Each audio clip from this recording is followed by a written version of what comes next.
Welcome to the Happy Mindset Show, episode number 12. Today's episode is called Creating the Impossible, and today I'm joined by Neill.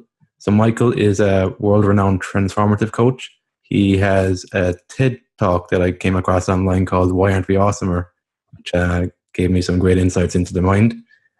He's got a blog and a podcast called Caffeine for the Soul, and it's now in its 18th year and still going strong.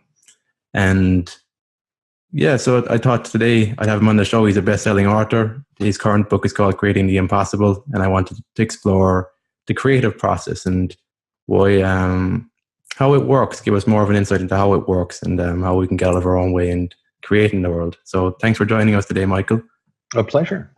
So could you give us just a brief introduction to, I guess, where you are today and why was it a good time right now to create this book, Creating the Impossible? Well, I started teaching Creating the Impossible as a program back in 2009, and it came out of a recurring theme that I noticed with my clients, which was that they were creating masterpieces of a life on a postage stamp of possibility. So they were actually able to achieve what they set out to achieve a lot of the time. It's just that there wasn't that sense that I've seen over the years when somebody catches hold of something that they really want to create. There's a level of inspiration. There's a level of aliveness. There's a level of, oh my gosh, really? That isn't there when you're doing what you know you can do, and you're working hard and you're getting it done. And so I wanted to kind of create a game where people could kind of go in knowing that they were going to lose the game, so they could just play for fun. Right? So it would be the equivalent if you carry a Fitbit and you normally do 10,000 steps. My wife is addicted to her Fitbit right now. And so she's like, if there's not a 10,000, she'll take the dog for another walk, or she'll go up and down that. Like, she's got to get to 10,000. But if her goal was 100,000 steps a day, how would that change the way she played the game? Now, for some people, they go, well, I wouldn't play. But if you throw yourself into a game as if your life depended on it, knowing full well that it doesn't, you can have an incredible amount of fun, and it brings out an incredible amount of creativity. And that was the premise. It went really well. I've done versions of it over the years. I kind of settled in on a 90-day format a couple of years back because I saw 90 days was long enough for people to make every mistake you can make.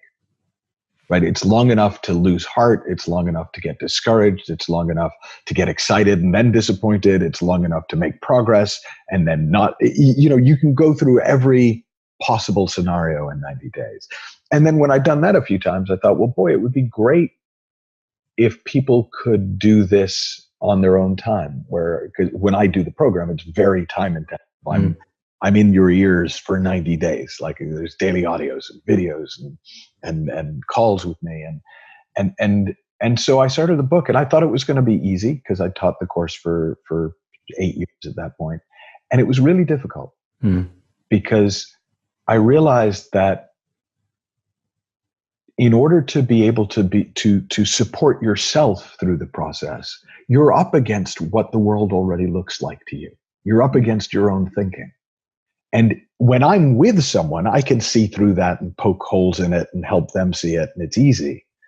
But it took me longer to get a book to be able to do that, and I think I pulled it off. I'm actually kind of thrilled with it, and that's the story. Oh, so like, what was the most difficult part in your process? How was your worldview getting in the way when you're creating this book? Like, could you give us an example, or what did you struggle with in the creative process of creating the book? I thought the interesting thing for me was, one, I bumped into my own expectations because I thought it would be easy. When it wasn't, I got really thrown. Because I've written a lot. This is not my first rodeo. It's not my first book. I've written a few million words over the years. And so it threw me. So now had I not come in thinking it would be easy, that wouldn't have thrown me at all. Right. A second thing that happened is I've never missed a deadline. I did my first bit of ghostwriting in the early 1990s. I've worked on more than a dozen best-selling books. I have literally never missed a deadline. I missed 2 deadlines on this book. And part of what it was I don't feel deadline pressure anymore. Like my thinking doesn't generate that feeling of, oh my God, you've got to do this or you're going to be shot, kind of, which used to drive me. And I hadn't learned how to write without pressure. Now, you can do it. It turns out actually it's really easy, but I'd never done it before. I'd only ever written with pressure. And so that was a big learning curve for me, was, how do you write a book and deliver it without that sense of somebody's going to scream at you if you don't. So that was a great learning curve. And the best thing about that is that's mapped out everywhere.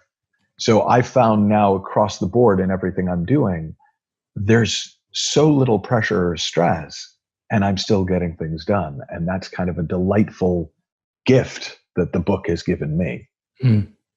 So could you see more of the deadline, the pressure getting in your way, rather than it be something for you to get it done? Because I know myself, sometimes it's kind of like, if I've got a deadline, I'll be able to hold myself accountable to get the work done and break it down. But did you see that differently when you're doing this?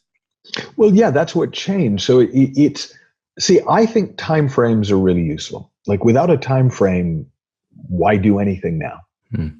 Right? In other words, there has to be some reason to work on this versus that. Now, if you really have no time frames, it'll be all impulse, and you can kind of design a life that way. Mark Twain apparently used to have about 14 or 15 manuscripts on the go at all times. And so he would just pick up whichever one he fancied working on and work on that one that day. So, you can do it. But for me, I find timeframes really helpful. It's like, this needs to be done by this time, so I'll prioritize it over that which doesn't need to be done until then. Excuse me. So that's the value of timeframes. But when you turn a timeframe into a deadline, the origin of the phrase deadline, I don't know if you've ever come across it, but it was the Civil War, the American Civil War. And they ran out of prison space. There were so many soldiers, they couldn't lock people up. So when they would capture enemy soldiers, they would draw lines in the dirt, and the captured soldiers had to stay inside the lines. And if they crossed the line, they'd be shot. And those lines were called deadlines. And so if you think about that, that's what we do to ourselves in our heads, right? We create that kind of pressure that I better not cross that line, or I better cross that line in our case, or I'll be shot. Even though we know we're not going to be shot, but it feels like it. And what's interesting is the gift of that is that you focus. Right? There's a Samuel Johnson, I think it was Samuel Johnson, the guy who, some 17th century writer, 18th century English writer, said, knowing one is to be hanged in a fortnight focuses the mind wonderfully. Right? So the gift of a deadline is it makes it a little bit easier to say no to everything but what you're working on. But the downside is that feeling of pressure exhausts us and makes us not want to take on the projects in the first place. So what I've been learning is that I can get that same focus without the pressure. So that same ability to say no to all the things that go, well, what about you could do me? You could do me. You could work on me. You could be, to just be able to say no to this and go, no, I'm working on this. But not because I'm going to be shot if I don't, because I want to work on this right now. And there's a gentleness to it that lets you get a lot more done and doesn't leave you exhausted at the end of it. Did you find that it allowed your mind to flow more and to create and give more of a playfulness to the writing from having that kind of much structure, more, I guess? Yeah. One of the things I talk about in the book is the difference between freedom and control. Most mind strategies, most state of mind strategies, they're about control. Right? How do I control my mind? How do I control my thoughts? How do I control my state of mind? How do I control my feelings? Whereas freedom of mind, what you're calling that flow of creative ideas and thoughts, that's the prize. Because when you're operating in that flow, in that freedom, not only do you have better ideas, but there's so much more energy and inspiration around them. And then it's much easier to get them out of your head and into the world. So did you enjoy the process of writing more than when you're coming from that place and actually appreciate it rather than being focused on the end goal too much? Did you actually enjoy the process of writing the book rather than kind of going, I'm doing this to get to a book that I... Yeah, I in fairness, I kind of always do. So that wasn't so much new. Yeah. I've never been any good at getting myself to do stuff I don't enjoy. So I've always enjoyed it. People ask me though, well, you must love writing. Do you know what? Some days I do, and some days it's my job. Mm-hmm. But I love reading what comes through. I love reading what I wrote because I don't know when I start what's going to come out. And so the love isn't necessarily always in the doing, but it's in the creation. And that's kind of, again, one of the things in creating the impossible is if you fall in love with creating, Mm-hmm. it doesn't matter whether or not you get there. And then it's surprising how often you do get somewhere that you just really thought, well, there's no way I'm ever going to be able to do that.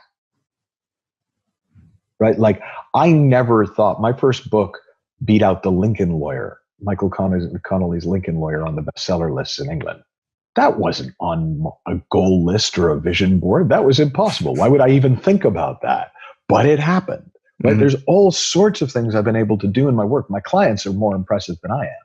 Right? Where they do these things. I had one client with 7 companies, 3 of which were going through IPOs in the same year. But without the pressure, without the stress, without the crazy mm-hmm. that you would think doing that would have to take. And it opens up a bigger world for everyone, even if you never want to have 7 companies or best-selling books or whatever. Yeah. Like in the book, you mentioned set a goal that you think you have a 20% chance of achieving. What's the logic behind that? Well, I've played with that number. So 50% people just lie to themselves, right? They pick something that they're pretty sure they can do. That you can't do for most people is too big a leap because they're like, well, I don't even want to think about doing something I know I can't do. So one day I made up 20% and that kind of stuck. Because what I'm looking for is what is it that you wouldn't normally make a goal because there's no point because you're probably not going to do it. What is it that would be amazing if it happened, but you know that even hard work wouldn't be enough, right? Sometimes we think, well, I want to do this, and I know if I'm disciplined and work hard, I can get there. I just don't think I'm disciplined or will work hard. But that's a different energy to the stuff that makes you gasp, grin, or giggle, that makes you go, really? I'm doing that. Okay, yeah, let's do this. It's a whole, and that energy is creative. And so it's really about tapping into getting in over your head and finding out that you float. Mm-hmm. And most of us never go in over our heads. We only swim in the shallow end. Do you think when people commit to that, I think it's the initial entertaining the idea, but when you find people actually entertain that idea, do you see them making good progress then? And I use the analogy in the book of flirt before you date before you get engaged before you get married. Yeah, I like that. Could you explain that a little bit? Because I hadn't thought of it in that terms, the creation process before. Yeah, we tend to want to commit to a goal before we've lived with it. We tend to want to commit to a project before we've spent any time really playing with it. And we would never do that, or most of us would never do that in relationship. Most people don't look at somebody in a pub and go, hi, you don't know me, but you're going to be my wife or you're going to be my husband. It's like it puts them off, right? You flirt first. And if the flirting is fun and you like the person more when you're done flirting, you might go on some dates with them. And if the dates are fun and you get into it, you might one day get engaged. And if the engagement goes well, then you'll commit, right? And you'll then married. Well, there's no reason for creativity to be any different. So I encourage people to flirt with ideas, to play with them, to muck about, to try stuff. And then if you like something, spend some time with it. Go on some creativity dates, take it out for a spin. And if you still like it, engage with it. Like throw yourself in, see what you can do. And then some projects you'll go all in. You'll go, you know what? I am doing this. right? Like my guess is, without knowing your background, you're now engaged. I don't know if you're married to the podcast yet, but you're in, right? It's episode 12. You've gone on 12 dates. You're in, you're doing it, right? Yeah. So it's now becoming different because of that than it was when you first started out and thought, oh, I wonder what it'd be like to do a podcast. Yeah, it's true. Right? All acts of creation follow that same pattern. It's just we think they're not supposed to. We think we should know before we start, this is the one. Mm-hmm. But one of the ways I actually learned this was I used to work with employees, so people who were sent to me by their company, and entrepreneurs and CEOs who were doing their own thing. And I found employees were so much easier to coach because they were up to what they were up to because it was their job. So they never questioned the goal. It was like, this is what my goal is because this is what I'm supposed to do. Whereas if you're your own boss, nobody's telling you what you have to create. So there's a different level of awareness that you have to develop if you're a solopreneur, a CEO, if you're doing your own thing, mm-hmm. where you've got to get more sensitive to what do I really want to do? What am I really up for? As opposed to what I think I should do, what I think will work, what other people have told me I should do, what I've done in the past. Mm-hmm. If you can get yourself out of that, anyone who gets themselves out of their own way, out of the past, out of the way they've been thinking about it, new stuff comes. It's impersonal. It's the nature of the mind. And that's exciting to start to realize because you can literally go anywhere, get yourself out of the way as best you can, show up, and stuff starts to happen. And it's a very exciting way to begin to live. Mm-hmm. I think you mentioned too that the moment you commit, that providence comes into place too. Could you kind of talk about that and how that's showed up for you in your life? Yeah, I gotta look it up so I don't misquote it. But it's actually a quote from a guy named W.H. Murray, who was a Scottish Himalayan explorer, and he essentially wrote in one of his books, until one is committed, there is hesitancy, the chance to draw back, always ineffectiveness. Concerning all acts of initiative and creation, there is one elementary truth, the ignorance of which kills countless ideas and splendid plans. That the moment one definitely commits oneself, then providence moves too. All sorts of things occur to help one that would never otherwise have occurred. A whole stream of events issues from the decision, raising in one's favor all manner of unforeseen incidents, meetings, and material assistance which no man could have dreamt would have come his way. I learned a deep respect for one of Goethe's couplets. Whatever you can do or dream you can, begin it. Boldness has genius, power, and magic in it. And for me, the way that plays out is in knowing the reason it looks impossible is I can't see how to get from here to there. Mm-hmm. But I don't need to know how to get from here to there because the way won't show up till I start. They're saying jump and the net will appear. Well, it's not until you're in the game that things start showing up to help you win the game. So if you're standing on the sidelines watching, it's like, well, that's crazy. Nobody can do that. But that's because we don't understand the way it works. Serendipity, synchronicity, luck, whatever you want to call it, is 100% reliable. It's just 98% unpredictable where and when it's going to show up. And so a lot of the trick is staying in the game long enough to get lucky. I guess that makes it more of an adventure too when it's 98% unpredictable but 100% certain.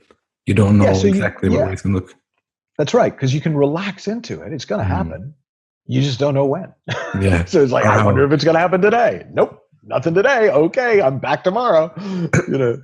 That's what I struggle with sometimes. It's kind of when you're trying to do something that you don't know exactly what you're doing. But what helps is I take little action steps all the time. And that's what I get from your book. It's the taking the action and you overcome the self-doubt and it becomes more clear and crystallized where you're heading in a direction somewhere. So with my first book, it was called You Can Have What You Want. And I decided I wanted to make it a bestseller. And had never written my own books. I'd worked on bestsellers before, but I'd never written my own. So I was familiar with the world, but hadn't addressed it personally. And I started a blog called Project Bestseller. And I thought, okay, I'm going to track for a year everything I do to make this and what wound up happening, so I had PR, I was doing all the right things, and nothing was really, nothing was happening. And then Providence moved too. One of my clients, it turned out that her uncle was a big radio DJ in the UK named Johnny Walker. If people who live in the UK will remember his Drive Time show. Well, he had me on his show because he'd heard what I'd done for his I think she was his niece. I don't know exactly the relationship, but and wanted me to kind of actually help out with another family member, and so kind of said, "Hey, would you come on the show?" And was really nice, and then wound up sort of attacking me on the show in that wonderful English way, where he'd actually made me a cup of tea before we went on air and invited me back to his home. And I thought, this is going to be lovely. And then the red light goes on. We're on the air. He goes, "Hello, my next guest is Michael Neill. He's another one of these shiny-toothed Americans over here to tell us how we should live our lives. Michael, why should anyone listen to a single word you say?" And I just burst out laughing because I thought that was hysterical, the transformation from ultimate gentleman to antagonistic radio show host. And I said to him something along the lines of, "Johnny, I'm not on a mission from God. I know some things that seem to help people. I'd be really happy to share them with your listeners. And if you're not interested, then bring the didgeridoo player back on who you just had, because he was really good." And he loved that. And he kept me on the show for the hour. And by the end of the week, we were, like I said, we'd beaten out The Lincoln Lawyer, his best-selling book in the UK. I couldn't have planned that, right? There's no business plan in the world that would have accounted for that. It was the shortest blog I've ever written because after about 13 days, the book was a bestseller and there was nothing to write about anymore. And it wasn't even really through my efforts. It was through this Providence moving too. So if I had spent all my time going, should I even try to make it a bestseller? I mean, I don't know how I'm going to do it. It's going to take so much work. I'm going to have to put in all these hours. I'm going to have to contact all these people. I'm going to have to do all this stuff. I would have given up before I started. But I knew that it doesn't work that way. I knew that you got to get in the game. Once you're in the game, anything can happen. Yeah, get you. I think when you're in the game, it's like you're less inclined to think because you don't really know what's going to happen sometimes. But when you're in your head all the time, you call these kind of like counteractions to what could happen, that kind of thing. Oh, people talk themselves in and out of action all day long. Like it is actually extraordinary to watch if you're not caught up in it. The machinations of the mind, how it will, it will fill you with confidence one minute and fill you with dread in the next about the exact same thing with no facts changing whatsoever. Yeah. But the cool thing about that is if you can see it, you don't take it to heart. It becomes like the television on in the corner of the calf, right? Like you're chatting to your mate and there's a television on over his shoulder. And sometimes you get caught up in what's on the TV and you get distracted and you stop paying attention to them. And then sometimes you can ignore the TV and pay attention to your friend. Well, that's us. Like sometimes we will get caught up in the drama in our head. But most of the time, we can just pay attention to what we're up to, what we're into, the game we're playing, and not worry so much. And then you don't have to worry about what channel the TV's on, right? Because we're not there to watch TV. I don't have to worry if my head is being positive or negative because I'm not there to listen to my head. I'm there to play the game. Yeah, you mentioned that in the book too, the positive or the optimism and kind of, because in the creative process, there's going to be dips where you're like, it's not really going well, it's going well. And you kind of helped me to see that it's separate, like creating has nothing to do with the feeling. If you could just kind of talk a bit more about that. Yeah, and it's an interesting one because so many people talk about it as if you've got to be in the right state of mind in order to create. And the grain of truth in that is that if you're completely self-conscious, if you're completely up in your head, you probably won't create much. But whether you feel good or bad or into it or not into it is irrelevant. Because once you start creating, you will be into it. Like once you begin, it takes you over. Like once you're in the water, you start to swim. When you're trying to decide whether or not to get in the water, you can talk yourself in and out of that long. So it's interesting. So like the positivity negativity thing is, when you take that seriously, it's like, oh, I've got to stay positive. I've got to stay positive. I've got to stay positive. Whereas when you realize, look, I'm going to sometimes think it's going to be amazing and sometimes think it's going to be awful, and none of it's true. I'm just making crap up and believing it. Then my attention isn't in my head trying to get my head right. It's in the game, trying to play the game better. So I don't know if I tell this story in the book. I for some reason think I didn't, but there's a friend of mine who was professional tennis players. And he had a chance to sit down with a well-known professional tennis player who's known for not being emotional, just being great. And I kind of asked him, how do you manage your state of mind? And the tennis player said, what do you mean? And he said, well, how do you not get worked up about blowing a point or blowing a serve or blowing a game? And he goes, oh, I get worked up about it all the time. And well, yeah, but you've never like lost a match because of it. He goes, oh, I've absolutely lost matches just because I got hit. And they're like, but why aren't you John McEnroe? Like, why don't we see you screaming and shouting if you're that in your head? And the guy said, well, honestly, I've never really thought about it, but I don't really care how I feel. I'm just here to play tennis. Now that is so different to this idea that we've got to be in the right state of mind, to get our head right. We've got to have the right thoughts. We've got to have the right mindset, where we can't move forward until we get everything in our head just right. Actually, if you understand the difference between thought and reality, thought is what makes up reality. It isn't reality. Thought's the Play-Doh, not the thing created by the Play-Doh.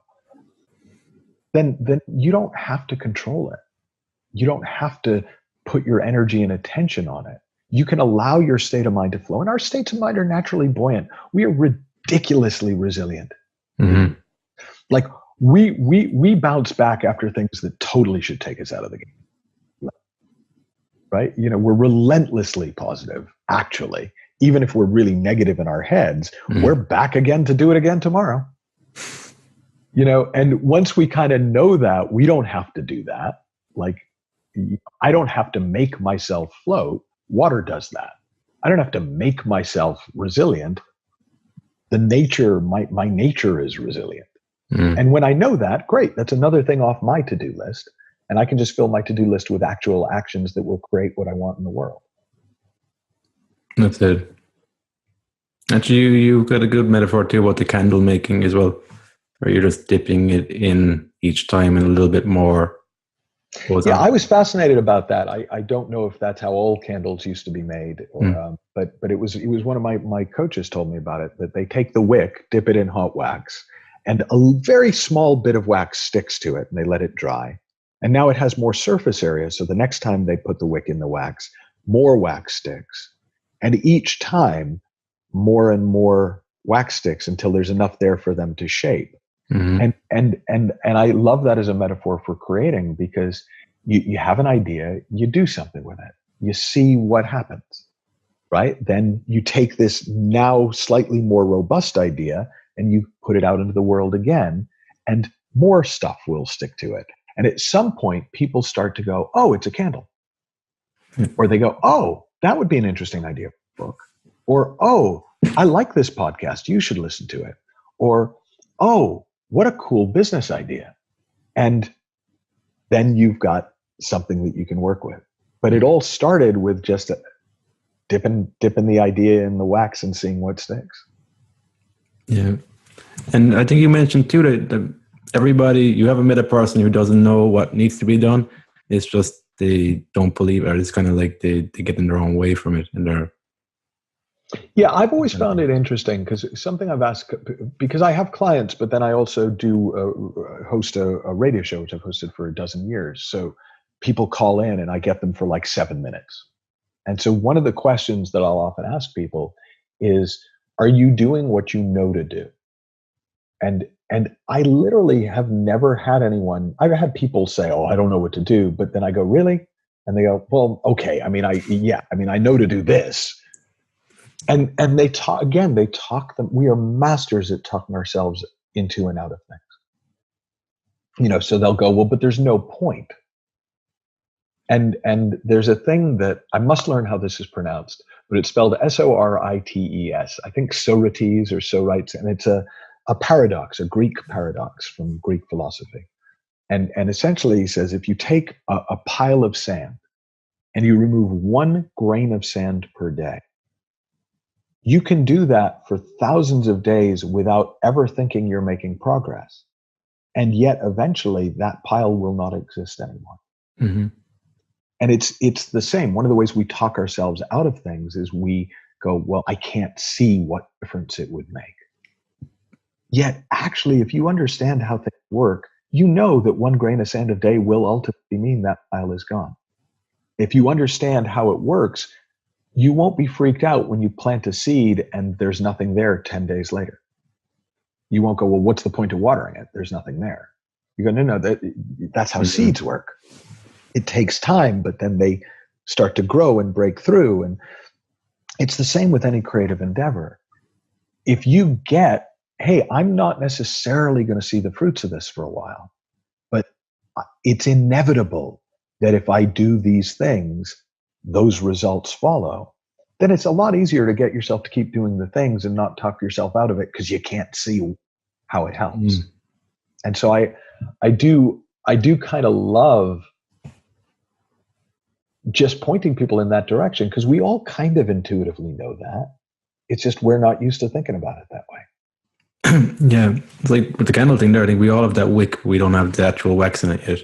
Just need to start dipping it in. And I think what came to mind there was, I think it was something you mentioned before, is that it's easier to get what you really want than what you think you want. I think if you want to the expression, call it the golden rule of creation. It's easier to create what you actually want than what you think you can have. Okay. And the reason that for that distinction is that, what we think we can have is arbitrary.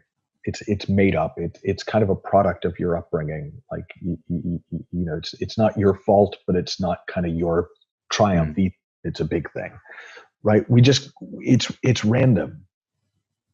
But when we try and decide what to do based on what we think we can have, we're playing on a very small playing field. When we go for what we'd actually love to see come into being, regardless of whether we think it can happen or not, then suddenly we're playing on an infinite playing field. And a whole bunch of things open up as possibilities. A whole bunch of games present themselves that we didn't know were on the shelf. And in a practical way, the way that shows up is when we go back to the drawing board, when we go back to the blank page, when we go back to the big nothing, we're often as surprised as anyone else at what we decide to be up to. So I share the story in the book of the software company that decided to become a shoe company, just as an experiment, creating the impossible. I don't know if you got to that bit in the book, but it's one of the stories I tell towards the end. And well, they tell, I just share their story. And they came along on the course and they had no idea. They just wanted to shake things up. They were successful at software and they knew they needed to do a change. And it occurred to one of them, I wonder if we could make shoes. And they became shoe. They created this whole brand of shoe called Inuit. And it's really fun because it's like that is the last thing anyone would suggest as a good plan. Oh, you're a software company? You need to get into shoes, right? And yet for them, it was a joy. It was an exciting. That would never have come up if their goal was to do better. If their goal was to take what they thought they could have and build on it. That could only happen because they were willing to go back to nothing and see what. Because you mentioned too that if it occurs to you to do something, but if it doesn't occur to you to do anything, do nothing. Like just if you could expand a bit more on that, why that makes sense in the creative process. Well, there's a phrase that I use from time to time, which is having neither a preference for action nor inaction. Right? Some people have an action bias. right? Don't just sit there, do something. Some people have an inaction bias. Don't just do something, sit there. But both of those biases miss out on timing. There is a time to act and there is a time to not. If you have an action bias, growing flowers is really boring because there's not that much to do till much later in the process, right at the beginning and then much, much later. If you, and so you would never get anywhere with it because you'd keep digging up the seeds to see how it's going, or I need to plant more seeds, right? If you have an inaction bias, like, I don't want to do anything, I just want it all to come to me, then you'll miss opportunities that are right in front of you to just do something simple that would make a big difference. But if you have neither a preference for action nor inaction, doing or not doing, then you're free to respond to the moment appropriately. And if there's something worth doing, you do it and you throw yourself into it. And if there's nothing to be done, you don't exhaust yourself trying to be busy, trying to look for something to be done. So people hear creating the impossible, and I know a lot of them think, oh, that's going to be exhausting. 90 days? Ugh. Right? No, actually, for a lot of people, it's the most relaxed 90 days they've spent in years because they're not constantly doing stuff just to be doing stuff. They're actually present to the moment, much more responsive to opportunity than they're used to being, and much more effective. We talk about productivity in the book as being a measure of how much bang you get for your buck, how much juice you get to the squeeze of each orange. And when you're working in this way, you don't necessarily look like you're doing a lot, but a whole lot is happening. But by the same token, if there's a lot to do, you're not doing that. I'm not supposed to do anything, right? I mean, I actually did. We had a CEO of a big company, a pharmaceutical company, come on one of my retreats and say that I'd ruined his business. I was like, I don't even know you. How have I done that? And he said, well, I heard you say, do nothing. And so I've not been doing anything and my company is going down and I'm like, whoa, what context did you hear me say that? And then I realized what he'd heard me say is that when it comes to creativity, look in a direction and do nothing. Just look to the unknown and see what comes. That wasn't a life strategy or a business strategy. It was just a strategy to access the creative space. So he'd gone to the other extreme and gone, we're not supposed to do anything unless it comes to us. Well, that's just as arbitrary as, hey, don't just sit there, do something. It's like changing lanes continually in traffic when you're not actually getting any further forward on your drive, or moving to a different compartment of the train or a different seat on the train or the plane because you think that's going to get you there faster. It isn't. Keeps you busy, but it doesn't actually get you there any quicker. Yeah, I think you pointed in the book, I think, the difference between busyness and productivity. I think that was an important distinction. Yeah, I mean, especially, I live out in Hollywood and there's a real busyness bias here. Like, I don't know if it's true, but there was a story that in the golden days of the 2000s with Disney, that whoever was the last one to get their laptop out and start working playing was the loser and had to buy drinks for everyone else. Like it was all about being seen to be busy. And yet we're usually not that effective when we're busy. We're just slightly overwhelmed.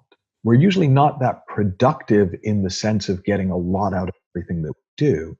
We're kind of stuck in the land of diminishing returns where something's happening because we're doing so much, but it's not a lot of reward for the effort. And just seeing that you can have a lot on but not be busy. You can be really engaged but not be carrying that feeling of urgency, busyness. And it's a phrase, I don't know that I use the phrase in the book, but I use with my clients. Urgency is insecurity. That sense of, I got to get it done. That's us scaring ourselves. John Wooden, the basketball coach, had a great expression. He would always tell his players, and if you don't know John Wooden, you should look him up because he was the most successful basketball coach of all time. 10 consecutive national championships, 3 consecutive undefeated seasons.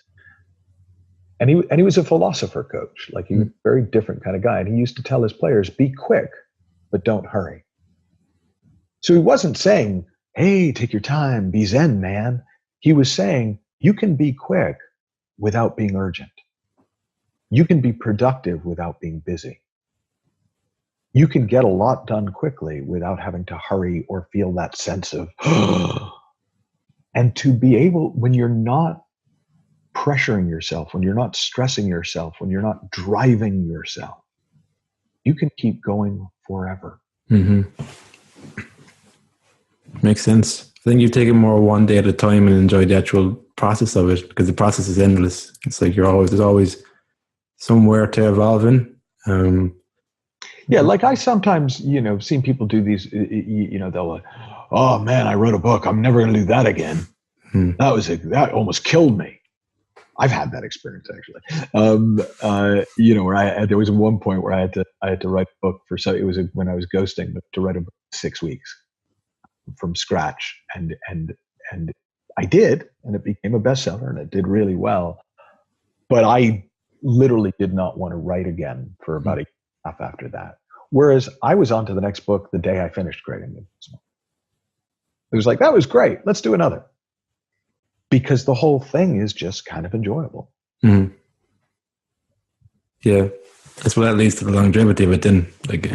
So you're actually enjoying your life then, rather than having a cat in the angle. I mean, it's a crazy idea, but like, why not enjoy your life and be productive? I don't know. Maybe that's just me.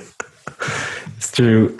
There was another thing that I found was quite important too, and it was the book of sailing to Bombay thing. It was, you would realize that, I think up until that point you didn't realize how small a starting point you can have, because this guy had only booked his sailing ticket to Bombay. Yeah. It's that same W.H. Murray quote. So I'd read the whole "Until One is Committed," and I loved that quote so much that when I started teaching back in 1990, in my first course, I made everybody on the course memorize that quote. Right? It was like, yeah. But I'd always thought commitment was hard. Right? Okay, commitment. I'm going to commit. It was a very macho thing. Mm-hmm. And then one day somebody gave me a copy of the book that it came from, the Scottish Himalayan expedition. And the paragraph before that quote says, we hadn't really done anything. But when I said that nothing had been done, I erred in one important matter. We had definitely committed ourselves and were halfway out of our ruts. We had put down our passage money, booked a sailing to Bombay. This may sound too simple, but is great in consequence. Until one is committed, there is hesitancy, the chance to draw back. Always. And I read this and I went, wait a minute. So this mystical commitment thing that unleashes the forces of the universe, they bought a ticket on the boat? That's it? But once I got over myself and my embarrassment, I realized how true it is, right? Like, commitment for you might have looked like buying your microphone. Yeah. Right. Commitment for me was putting the interview in the calendar. Right. It wasn't some grand act of ha-ha. It was just beginning. It was, and sometimes you can do something symbolic and fun. I share some of those in the book, but sometimes it's really mundane and prosaic. And it's like, oh yeah, I guess I'm doing it. I bought the ticket. I guess I'm going. Yeah. Well, I think it's important to highlight that because it just lowers the barrier to entry to what you want to achieve in the world. I think. Yeah. And I love that because we set the bar. Nobody else is setting the bar to entry. Right? We are. And so there is no value in setting it high, right? I say there's a video series that comes along with the book, and it's in the first video. I think the very first thing I say is that most people think they aren't creating what they really want because they're not working hard enough, and the exact opposite is true.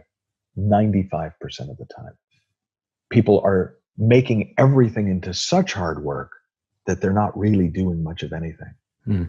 And so the phrase that I use in the video is cut yourself infinite slack, right? Take yourself off the hook, take the imaginary pressure off, and then throw yourself in. Because then it's just fun. Then you're just creative. Then there isn't your life riding on every stroke in the swimming pool or on every type of the keyboard or stroke of the paintbrush or meeting that you have. I actually remember I trained as an actor originally back in the 80s and was reasonably successful. And I remember going on an audition in London for a play, and it was for a big part in the West End. And it went great until it didn't. I accidentally made fun of the director and he didn't like it.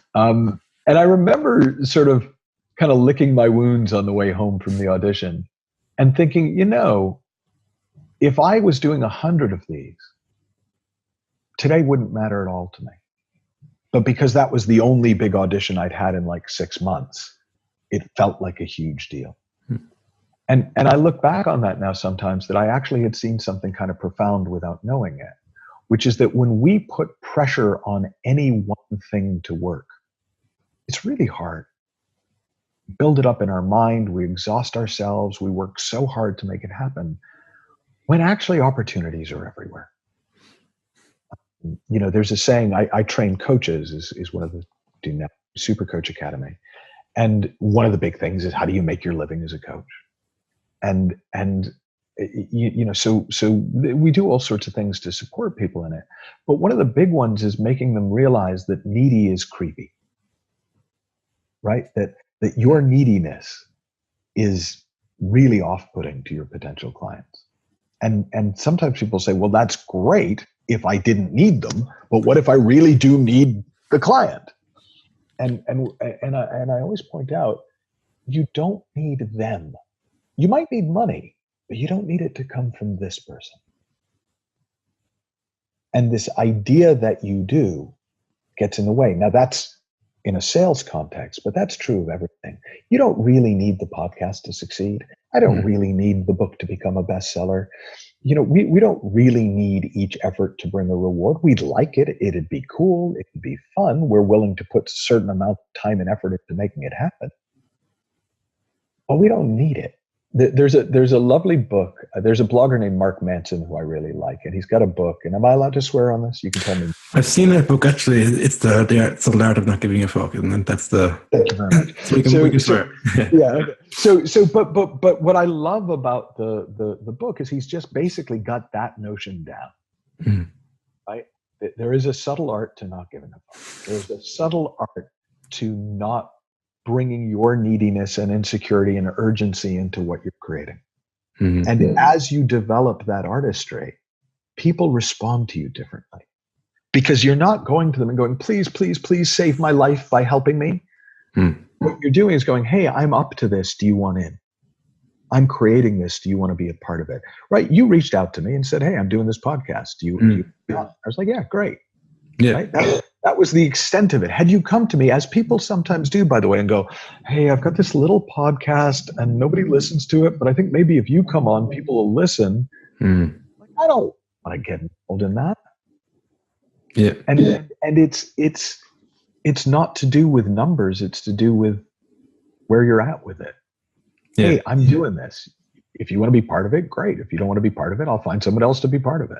That was, I suppose for me there was that I got into the stage where I was like, yes or no, I could just go to the next person. It was like, it wasn't anything personal, even though like I can and I'd still appreciate you and watch your stuff. Like it wasn't, once I could see it's not personal, then that gives me the power to just reach out to people and move on. And that's huge, because when you see it's never personal, then that means you can ask anyone for anything. Yeah. That's true. Cool. So yeah, this has been a great conversation, Michael. I think I've taken a lot of your time now, so I just want to end on the question that I ask everybody: that what's your favorite book and why? You mean besides Creating the Impossible in 90 Days?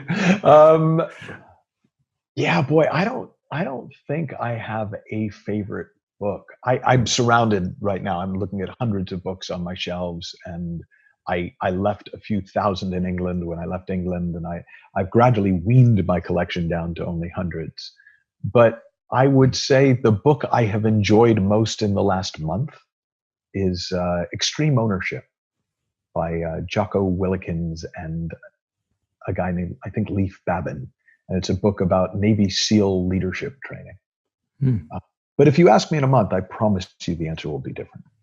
Yeah, that makes sense. But it's good to get an insight into what you're recommending right now, I guess. But yeah, I think books are kind of where you're at that moment. What's kind of because it's like if you ask me what I'm reading, so I just finished that. I'm reading a book called Finish by John Acuff, and I'm reading through all of the Hercule Poirot mysteries from Agatha Christie. There's like 80 of them, and I'm only on number 11. But do you like reading different books together at the same time? Yes, very much so. And I usually in different genres, but I find it stops me from getting too lost in anyone else's point of view. Okay, so like you're not getting tunnel vision, then you're kind of getting into more of a holistic view on things, is it? Yeah, and I don't know that it's as conscious as I just made it sound. Yeah, no, yeah, I get you. Yeah. But I noticed that that's what I do. I notice that if I start getting, oh my God, yeah, I've got to take extreme ownership of everything now. It's like, it's probably just as well I'm reading a Hercule Poirot mystery, in the background and not getting terribly caught up in it. Yeah, I think it's good to get different perspectives in and realizing that there's no one perspective that's right and just kind of going, take a bit from here, take a bit from here, take a bit from here. And I think for me, what it is it's not just different perspectives, but it's using those different perspectives to help me find something deeper in me. So I'm not really trying to be more like the author. I'm letting the author's point of view influence mine. I want to be impacted, right? I read to be impacted, not to prove a point or to argue, but to be affected. And that's why the best books in my mind are the ones that we are affected by, that actually change the way we see the world and what we do in the world. Yeah, that's a great way to approach reading, I think.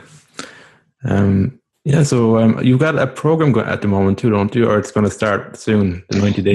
So the live 90-day program starts January 21st. It'll we take people on through the beginning of February, but it's a really it's the program. It's based, the program in the book is based on the live program, and the difference in the live program is me and the community. So me and 500 of your closest friends, but that for some people it's just more fun to take on something with a bunch of other people who are taking on something crazy in their lives. And so we do the live program every year, and like I said, it's a huge community, and it's a really fun way of jumping in if people are inclined to jump in. They can. Shall I plug it? Shall I give a website? Yeah. Well, I'll put what is the website? I can put in the notes as well. Yeah. So creatingtheimpossible.net. And how long is it open until? When's the kind of? It'll be open till the early part of February. We'll close it somewhere around February 5th. Perfect. And no, I'm glad you mentioned community too, because I found in my own experience that community, when you've got other people who believe in you as well, it makes it that bit easier to push forward and kind of see where the value is for me doing this. And and it is for me too, and it isn't for everyone, right? One of the reasons the book works is because some people just prefer to get on with it. Yeah. But I kind of love the community thing. So yeah. Perfect. So thanks for taking your time out today and discussing the book with us today, Michael. A pleasure. Thank you for having me. No problem. Wish you all the best in the future and all right. everything. So until next time, have fun and enjoy the process.